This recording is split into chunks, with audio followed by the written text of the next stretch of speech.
दो बैलों की कथा। Hello everyone.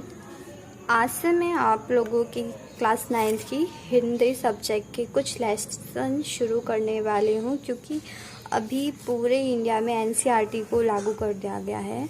तो एनसीईआरटी के जो फर्स्ट चैप्टर है हिंदी भाग 1 का, वो है दो बैलों की कथा। और इसके जो लेखक हैं वो है मुंशी प्रेमचंद। भारतीय इतिहास के बहुत ही माने हुए और उच्च कोटि के लेखक हैं, जिनका जीवन परिचय कुछ इस तरह से है। इनका जन्म 1880 में हुआ था, सन 1880, बनारस के लम्ही गांव में। बनारस उत्तर प्रदेश में है, वहाँ के एक छोटे से गांव लम्ही में हुआ था। और इनका जो मूल नाम है वो है धनपत राय। और प्रेमचंद का जो बचपन है अभाव में बीता था, मतलब बहुत शॉर्टेज में बीता था। और उनकी शिक्षा सिर्फ बीए तक हो पाई। बहुत ही उन्होंने मेहनत करके सिर्फ बीए तक पढ़ाई कंप्लीट करी। उन्होंने शिक्षा विभाग में नौकरी की, परंतु असहयोग आंदोलन में सक्रिय भाग लेने के लिए सरकारी नौकरी से त्यागपत्र दे दिया। जो मुंशी प्रेमचंद थे उनको शिक्षा विभाग में सरकारी नौकरी मिल चुकी थी, पर अपने देश के लिए अंग्रेजों से लड़ाई करने के लिए उन्होंने भी असहयोग आंदोलन में हिस्सा लिया। और इसके लिए उन्होंने सरकारी पद जो कि अंग्रेजों द्वारा दिया गया था उसका भी त्याग कर दिया और लेखन कार्य के प्रति पूरी तरह समर्पित हो गए। और वो उसी टाइम से लिखना चालू कर दिया था उन्होंने। 1936 यानी 1936 में इस महान कथाकार का देहांत हो गया। मतलब 1880 से 1936 तक इनका जीवन काल था। प्रेमचंद की प्रमुख कहानियों में से है मानसरोवर, जिसके 8 भाग संकलित हैं। और इनके जो उपन्यास है वो ये बहुत ही फेमस उपन्यास है, जो आपके एग्ज़ाम में पूछे जाते हैं कि प्रेमचंद के प्रमुख उपन्यास के नाम लिखिए। तो वो कौन से हैं? सेवा सदन, प्रेमाश्रम, रंगभूमि, कायाकल्प, निर्मला, गबन और कर्मभूमि। तो ये दो नाम तो सेम है, एक कर्मभूमि और एक रंगभूमि, तो आपको याद करने में भी इजी रहेगा। और गबन काफ़ी फेमस है। गोदान उनके प्रमुख उपन्यास है और गोदान भी बहुत ज़्यादा फेमस है। इसके बाद हंस, जागरण, माधुरी आदि पत्रिकाओं का संपादन भी उन्होंने किया था। कथा साहित्य के अतिरिक्त प्रेमचंद ने निबंध एवं अन्य प्रकार के गद्य लेखन में प्रचुर मात्रा में किया था। गद्य लेखन यानी पैराग्राफ में जो चीज़ें लिखी जाती हैं उनको गद्य कहते हैं। स्टोरी, निबंध, ये सब। प्रेमचंद साहित्य को सामाजिक परिवर्तन का सशक्त माध्यम मानते थे। साहित्य यानी ये जो हम स्टोरीज और निबंध वगैरह ये लिखते हैं, इसको साहित्य की कैटेगरी में लेते हैं। तो उनका मानना था कि साहित्य जो है समाज को परिवर्तन कर सकता है। मतलब जो हमारी सोसाइटी में बहुत सारी जो पुरानी मान्यता है उनको भी वो चेंज कर सकता है और उन्हें और पावरफुल बना सकता है। यानी पुरानी जो पिछड़ी बातें हैं उनको गलत साबित करके मॉडर्न जो सोसाइटी है उसमें आगे बढ़ने में मदद करता है, वो है साहित्य। उन्होंने जिस गांव और शहर के परिवेश को देखा है और जिया है, उसकी अभिव्यक्ति उनके कथा साहित्य में मिलती है। वो जहाँ भी रहे हैं उस सब का जो उन्होंने अपना एनवायरनमेंट में जो भी गेन किया है वो उनकी स्टोरीज में हमको मिलता है। किसान और मजदूरों की दयनीय स्थिति, दलित का शोषण, समाज में स्त्री की दुर्दशा और स्वाधीनता आंदोलन आदि उनकी रचनाओं के मूल विषय हैं। इन सभी टॉपिक के ऊपर ही जो है उनकी स्टोरी हमेशा सेंट्रलाइज होती है। प्रेमचंद के कथा साहित्य का संसार बहुत व्यापक है, यानी बहुत ही ह्यूज, बड़ा है। उसमें मनुष्य की नहीं पशु पक्षियों को भी अद्भुत आत्मीयता मिली है। बड़ी से बड़ी बात को सरल भाषा में सीधे और संक्षेप में कहना प्रेमचंद के लेखन की प्रमुख विशेषता है। उनकी भाषा सरल, सजीव और मनोहर मुहावरेदार होती है। उन्होंने अरबी, फारसी, अंग्रेजी के प्रचलित शब्दों का कुशलतापूर्वक प्रयोग किया है। और आज का जो लेसन है वो है दो बैलों की कथा। दो बैलों की कथा में हमें क्या बताया गया है? इसमें इस स्टोरी से हमको प्रेमचंद ने जो किसान है, फार्मर हैं, और उनके जो पेट्स हैं, पशु, उनके बीच का जो इमोशनल कनेक्शन है, भावात्मक संबंध है, उसको उन्होंने एक्सप्लेन करने की कोशिश करी है इस स्टोरी की मदद से। इस कहानी में उन्होंने ये बताया है कि स्वतंत्रता सहजता से नहीं मिलती, यानी कि जो हमारी इंडिपेंडेंस है वो हमें आसानी से नहीं मिलती, उसके लिए हमें बार बार लड़ना पड़ता है, संघर्ष करना पड़ता है। इस प्रकार परोक्ष रूप से इस कहानी में आज़ादी के आंदोलन की भावना जुड़ी हुई है। उस टाइम पे क्या होता था, अंग्रेज़ों के टाइम पे मीडिया को मतलब पूरी तरह से इंडिपेंडेंस नहीं थी कुछ भी छापने की, यहाँ तक लेखक भी अपने विचारों को व्यक्त नहीं कर सकते थे। तो उस टाइम के लेखक थे जैसे प्रेमचंद थे, तो ये इनडायरेक्टली कोई भी स्टोरी लिखते थे और उससे लोगों को मोटिवेट करने की कोशिश करते थे। अगर वो अपनी स्टोरी में इस तरह से लिखते कि हमें अंग्रेज़ों से लड़ना है या उनको बाहर निकालना है, तो उनको जेल में डाल दिया जाता था या इस तरह के काम होते थे। तो उन्होंने एक दूसरा मेथड यूज़ करा, वो जानवरों और किसानों की स्टोरी से उन्होंने ये समझाने की कोशिश करी कि जिस तरह जानवरों के लिए इंडिपेंडेंस है वो बहुत ज़रूरी है, तो इंसानों के लिए कितनी ज़रूरी होगी। तो इंसानों को भी अपनी स्वतंत्रता के लिए लड़ाई करनी होगी, और इस कहानी से यही प्रेरणा देने की कोशिश करी है।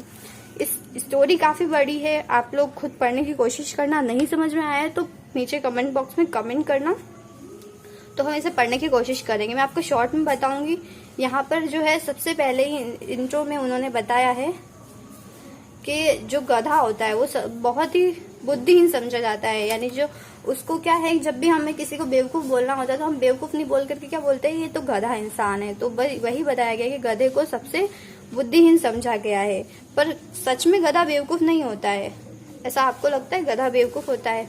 जैसे दूसरे जानवर है वैसा गधा भी होता है, पर वो सीधा बहुत होता है, उसमें सीधेपन बहुत होता है। वो उसे जैसा दिया जाता है वो खा लेता है, चुपचाप बैठा रहता है, मजदूरी करता है। इस वजह से उसके सीधेपन को लोगों ने उसकी बुद्धिहीनता समझ ली है। गाय जो है, भले गाय को हम कितना भी सीधा माने, पर वो भी सींग मारती है, और जो ब्याही हुई यानी जो जिसके बच्चा होने वाला होता है वो गाय तो बिना फालतू में भी लोगों के ऊपर गुस्सा करती है। कुत्ता भी गरीब जानवर है, यानी कुत्ता भी बेचारा है, पर फिर भी वो कभी कभी तो गुस्से में आ जाता है, किसी को काट भी सकता है और भौंक भी देता है। पर गधे को कभी भी गुस्सा नहीं आता। सुना भी नहीं होगा कि गधे ने अपने मालिक को मार दिया, बहुत ही कम चांस में से सुनने में आया होगा। चाहे उसे सड़ी हुई घास दे दो, कुछ भी दे दो, वो खा लेता है, चुपचाप बैठा रहता है। तो मुंशी प्रेमचंद ये कहना चाहते हैं कि ये जो गधे की क्वालिटीज हैं ये बेवकूफ़ों की क्वालिटी नहीं है, ये उसकी जो है ऋषि मुनियों की क्वालिटी है। जैसे ऋषि मुनियों को जो भी मिलता है दान में वो उसे ही ग्रहण करके, रूखा सूखा जंगलों से जो भी मिलता है उसे ही खा करके अभाव में अपना जीवन व्यतीत कर लेते और कोई शिकायत नहीं करते। वैसे ही जो गधा है वो भी अभाव में अपना जीवन व्यतीत कर लेता और अपने मालिक से कोई भी शिकायत नहीं करता। कदाचित सीधापन संसार के लिए उपयुक्त नहीं है। तो उनके कहने का मतलब है कि बहुत ज्यादा सीधा होना भी इस दुनिया में अच्छा नहीं है, क्योंकि लोग सीधेपन का गलत फायदा उठाते हैं। और इसी से उन्होंने फिर इससे डबल मीनिंग निकालते हुए फिर उन्होंने थोड़ा सा हिंट दिया है कि भारतवासियों की अफ्रीका में क्या दुर्दशा हो रही है। उस टाइम पर भारतवासियों की अफ्रीका में बहुत ही खराब स्थिति थी। क्यों? अमेरिका ने उन्हें घुसने नहीं दिया। अमेरिका में उन्हें घुसने नहीं दिया जाता था, रंग भेद किया जाता था, ब्लैक और व्हाइट। आज भी इसके ऊपर जो है न्यूज में आपने देखा होगा, ब्लैक्स और व्हाइट्स के ऊपर बहुत सारा न्यूज आ रहा है। वही चीज इसमें बताई है, बेचारे शराब नहीं पीते। अब इसमें क्या क्वालिटी बताई है, जो इंडियंस लोग हैं वो उनमें नशा करने की भी कोई आदत नहीं है। 2 पैसे कमाते हैं तो उसको भी वो सेव करके रखते हैं, जी तोड़कर काम करते, बहुत मन लगा कर काम करते, लड़ाई झगड़ा भी नहीं करते, और कोई 4 बात बोल देता है तो भी उसको सुन लेते हैं। फिर भी भारतीय लोग बदनाम थे उस टाइम पर। कहा जाता है जीवन के आदर्श को नीचा करते हैं। अगर वे भी ईंट का जवाब पत्थर से देना सीख जाते तो शायद सभ्य कहलाने लगते। तो शुरू में उन्होंने एक इंट्रो टाइप दिया है कि जो इंसान सीधा है उसका दुनिया में जीना बहुत कठिन हो जाता है, हमें भी ईंट का जवाब पत्थर से देना आना चाहिए। फर्स्ट में उन्होंने ये समझाने की कोशिश करी। अब इसके बाद जो है यहाँ पर कहानी हमारी शुरू होती है। झूरी काची के दोनों बैलों के नाम थे हीरा और मोती। एक किसान था झूरी, उसके 2 बैल थे हीरा और मोती। दोनों पछई जाति के थे, मतलब जैसे किस्म होती वैरायटी होती है तो बैलों की भी वैरायटी होती है, उसमें एक पछई होती है। तो पछई जाति के तो दोनों बैल बहुत सुंदर थे, चौकस डील, मतलब उनका जो हाइट है वो भी बहुत अच्छा था, और दिन भर साथ साथ रहते थे। उनमें बहुत सारा भाईचारा था, एक दूसरे से बिना बोले वो अपने मन की बात शेयर कर लेते थे, एक दूसरे को सूंघकर चाट कर इस तरह से वो अपने लव को प्रकट करते थे। और आत्मीयता भाव से घनिष्ठ मित्रों की तरह रहते थे। कभी कभी जैसे दोस्तों में थोड़ा सा ढोल डप्पा यानी कि मस्ती मजाक होता वो भी करते थे, पर जब काम करने का टाइम आता था तो सोचते थे कि ज़्यादा से ज़्यादा एक सोचता दूसरे के ऊपर कम बोझ जाए और मेरे ऊपर ज़्यादा बोझ जाए। शाम के समय भी जब उनको खाना दिया जाता था तो भी दोनों एक ही नान में खाते थे। अगर एक खाना बंद कर देता तो दूसरा भी खाना बंद कर देता था। इस तरह से उनकी दोस्ती थी।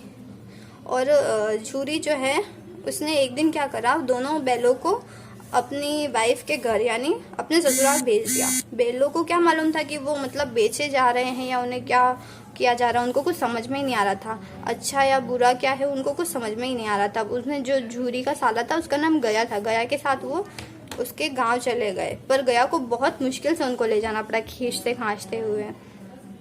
अब वो सोचते हैं मन में अगर उनके पास आवाज़ होती, बोलने की शक्ति होती तो वो पूछ लेते अपने मालिक से कि हमने तुम्हारा क्या बिगाड़ा है, हमने पूरी मेहनत करी, प्रेम से रहते थे, जो खाने को दे देते थे वो खा लेते थे, उसके बाद भी तुमने हमको क्यों बेच दिया। जब वो उसके ससुराल पहुंचे, शाम के समय दोनों एक स्थान पर पहुंचे और बैठे थे।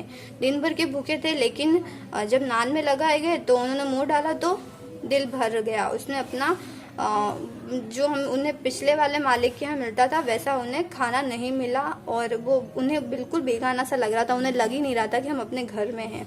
दोनों ही आपस में बिना बोले एक दूसरे से सवाल जवाब कर रहे थे, बात कर रहे थे। और उन्होंने सोचा कि इस तरह से तो जीना कठिन हो जाएगा और उन्होंने सोचा कि अब यहाँ से तोड़ के रस्सी भाग जाते। तो उन्होंने एक एक झटके में रस्सियाँ तोड़ी और भाग गए। फिर जब झूरी प्रातःकाल सोकर उठा, यानी जो उनका पुराना मालिक था, तो दोनों बैल उस घर पर जाके पहुंच गए थे। दोनों की गर्दनों में आधा आधा गरबा लटका हुआ था, घुटनों तक कीचड़ भरा हुआ था और विद्रोह में स्नेह झलक रहा था। विद्रोह में यानी मतलब एक होता है ना भावना कि किसी की बात का विरोध करना, विरोध की शक्ल लिए हुए भी उनके अंदर जो है वो प्यार झलक रहा था। झूरी जो है उनका पुराना मालिक, वो भी बैलों को देखकर बहुत खुश हो गया, गले से लगा लिया। आसपास के लोग भी तालियां बजाने लगे, क्योंकि ऐसा बहुत कम चांस में होता है कि जो जानवर होते हैं वो अपने मालिक के पास वापस दौड़ के चले आते हैं। उनको लोगों ने खाने के लिए अच्छी अच्छी चीजें दी, पर जब उसकी मालकिन थी यानी जो झूरी की पत्नी थी वो आई, झूरी की स्त्री, और देखा तो बोली कैसे नमक हराम है, बैल है कि एक दिन वहाँ काम न कर पाए और भाग खड़े हुए। तो झूरी ने ये बात सुन करके अपने बैलों की साइड ली और कहा कि इनको चारा दाना तो मिला नहीं होगा इसलिए भाग के आ गए होंगे। वापस उसकी जो पत्नी थी उसने बोला कि हाँ तुम ही जानते हो बैलों को खिलाना, और तो सब खिलाते ही नहीं है। फिर झूरी ने चिढ़ाया चारा मिलता तो क्यों भागते। इस तरह से दोनों के बीच में वाद विवाद होता है। फिर इसी तरह से बात होती है। फिर वापस झूरी की जो पत्नी है वो अपने भाई को बुला लेती है। जब वो दूसरी बार गया उनको ले जाने की कोशिश करता है तो मोती जो है थोड़ा अड़ियल होता है, तो मोती कोशिश करता है कि सड़क जो गाड़ी होती है बैलगाड़ी उसको सड़क की खाई में गिरा दे, पर हीरा थोड़ा समझदार होता है, वो सहनशील है, तो वो वापस खींच के गाड़ी को गिरने से बचा लेता है।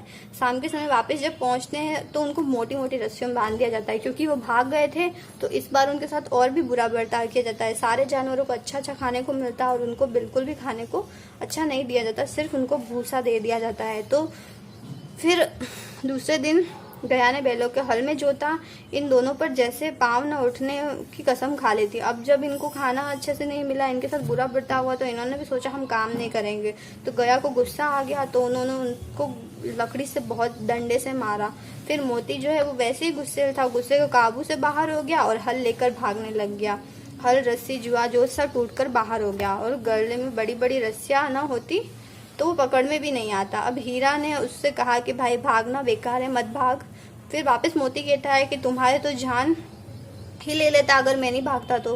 वापस वो बोलता है कोई बात नहीं, जन्म लिया है बैल का तो मार तो खानी पड़ेगी।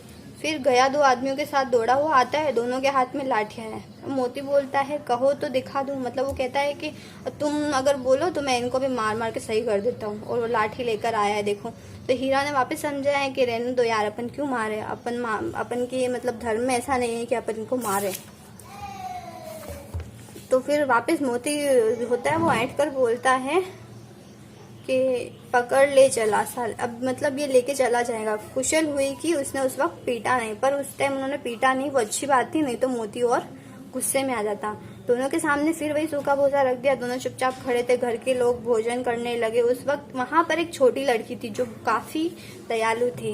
उसने वो निकली, दोनों के मुंह में रोटी देके चली गई एक एक। और उससे क्या होता था, एक रोटी से फिर भी उनको मतलब सूखे खाने के बीच में किसी ने प्यार से एक रोटी दी तो वो भी उनके लिए बहुत ज्यादा थी। दोनों दिन भर जोते जाते थे, डंडे खाते थे, मार पड़ती थी, और शाम को आकर फिर वही उनको सूखा और चारा मिलता था। तो वो लड़की चुपके से वापस उन्हें 2-2 रोटियां खिला के चली जाती थी। प्रेम की इस प्रसाद की यह बरकत थी कि 2-2 गाल सूखा भूसा खाकर भी दुर्बल नहीं होते थे। मतलब प्रेम में इतनी बड़ी शक्ति है कि उनको इतना गंदा खाना मिलता था, फिर भी जो वो लड़की 2 रोटी देके चली जाती थी ना, उससे भी उनका जो है मन भर जाता था। अब वापस उन्होंने ये बात करी, प्लानिंग बनाई कि अब क्या करें। वापस भाग जाते हैं, एक आध को सींग मार के चले जाते हैं। फिर सोचते हैं कि उस प्यारी सी लड़की का क्या होगा जो हमें रोटियां खिलाती है, वो उसी की लड़की है। मतलब अगर उसके पिता को हम मार देंगे तो वो अनाथ हो जाएगी, पहले से उसकी माँ है ही नहीं, उसकी जो नई माँ है वो उसे बहुत मारती है। ये सब उन्होंने अपने मन में सोचा, दोनों बैलों ने। फिर उन्होंने सोचा कि तो जान तो मतलब जो है खूंटा तोड़ के भाग जाते हैं। पर फिर सोचते हैं कि हाँ मैं स्वीकार करता हूँ, दोनों में से एक बोलता है। उतने में वो लड़की आती है और दोनों की रस्सियां जो है खोल देती है। तो अब ये सोचते हैं कि अगर हम भाग गए तो उस बेचारे पे क्या बीतेगा, सब कहेंगे इसी ने खोला, उसको मार पड़ेगी। फिर इतने में क्या करती है वो लड़की, जाके चिल्लाने लगती है कि देखो देखो बैल भाग गए, पकड़ो पकड़ो। तो फिर उन दोनों को मौका मिल जाता है और वो भाग जाते हैं। इतना तेज भागते हैं, भागते भागते सीधी सड़क पकड़ लेते हैं और उनको रास्ता भी पता नहीं चलता कि कहाँ से कहाँ आ गए। तब दोनों को एक खेत मिलता है, वो मटर का खेत होता है, और वहां पे जाके दोनों बहुत भूखे होते हैं, खाना खाते हैं, थोड़ा मजाक हंसी मजाक करते हैं, खेलना वेलना एक दूसरे को करते हैं। और जब पेट भर जाता है तो दोनों को आजादी का यानी पता चलता है कि फ्रीडम का मतलब क्या होता है। दोनों ने खूब मजे किए उस टाइम। तो फिर थोड़ी देर बाद क्या हुआ, फिर मोती से मिल गया। मोती ने देखा कि झगड़ा हुआ चलता है तो किनारे हट जाते हैं। तो थोड़ा दोनों ने जब मजाक मजाक में लड़ाई हुई तो उनको लगा कि अब झगड़ा बढ़ रहा है तो हट गए। अरे यह क्या, कोई सांड डोंकता हुआ चला आ रहा है। अब क्या हुआ है, स्टोरी में ट्विस्ट आता है, एक बहुत ही भारी भरकम सांड आता है और दोनों एक बार तो डर जाते हैं कि हम इससे न तो लड़ सकते हैं और भाग भी नहीं सकते, क्योंकि भागेंगे तो हम डरपोक कहलाएंगे। तो दोनों काफी सलाह मशवरा करते हैं, फिर कहते हैं हम दोनों मिलकर इससे लड़ाई करेंगे, आगे से मैं लड़ूंगा, पीछे से तुम लड़ना। और इस तरह से दोनों प्लानिंग बनाते हैं कि जब वो आगे आएगा तो तुम पीछे से वार करना, पीछे आएगा तो आगे से वार करूंगा, उसके पेट में सींग घुसा दूंगा। इस तरह से दोनों ने प्लानिंग बनाई थी। दोनों उस सांड से लड़ते भी हैं और जीत भी जाते हैं और सांड भाग जाता है। तो इस तरह से इसमें ये बताया कि एक अकेले से तो कुछ होने वाला नहीं है। अगर लोग मिलकर के साथ में किसी चीज के लिए आवाज उठाते हैं तो वो बड़े से बड़ी जीत मतलब युद्ध को भी जीत जाते हैं। इस तरह से तो वो सांड से लड़ लेते हैं। अब फिर क्या था, लड़ाई करने के बाद वो फिर से मटर के खेत में खाने चला गया। एक ने मना किया दूसरे को तो भी नहीं माना। तो इतने में जो रखवाले थे वो दौड़े दौड़े आ गए। उन्होंने कांजी हाउस के सिपाहियों को बुला करके दोनों को पकड़वा दिया।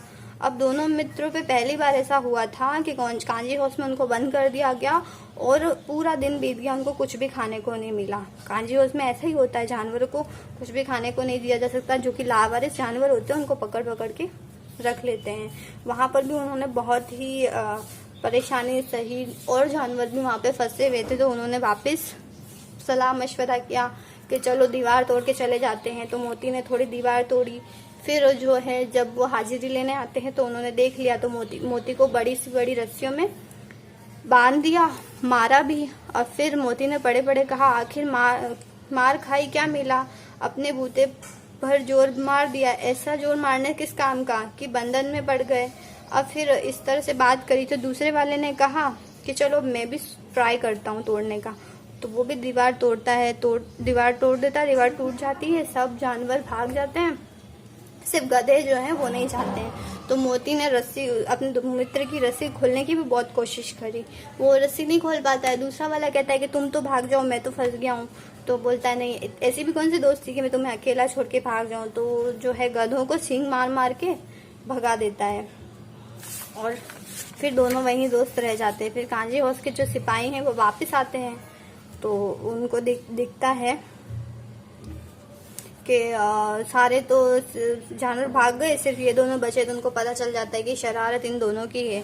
एक सप्ताह तक दोनों बंधे पड़े रहते हैं, उनको कुछ भी खाने को नहीं मिलता है। फिर एक दिन एक आदमी आता है और जिसका नाम दड़ियाल होता है, वो आदमी आता है, दोनों को टेस्ट करता है, उनको खरीदने आता है, मतलब उनकी नीलामी होने की होती है।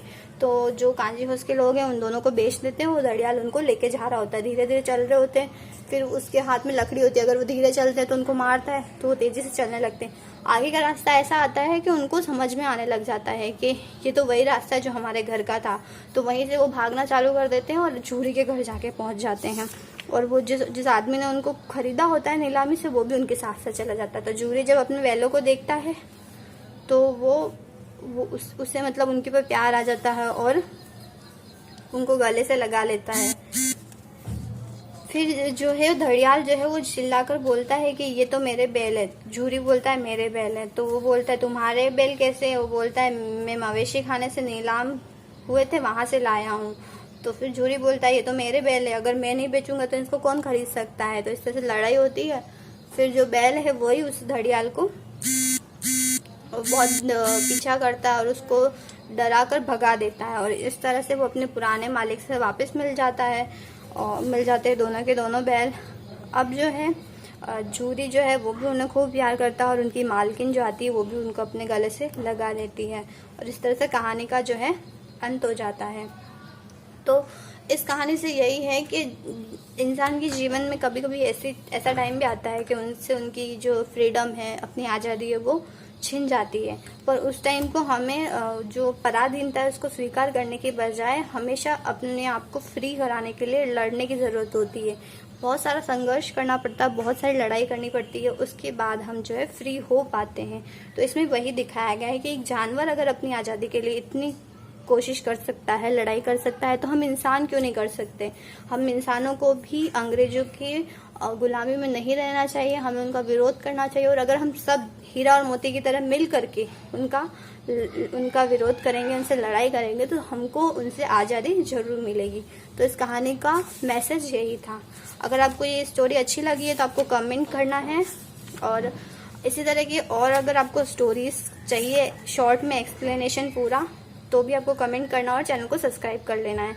हम मिलेंगे अगले वीडियो में, तब तक के लिए आपको इसे अच्छे से और पढ़ना है।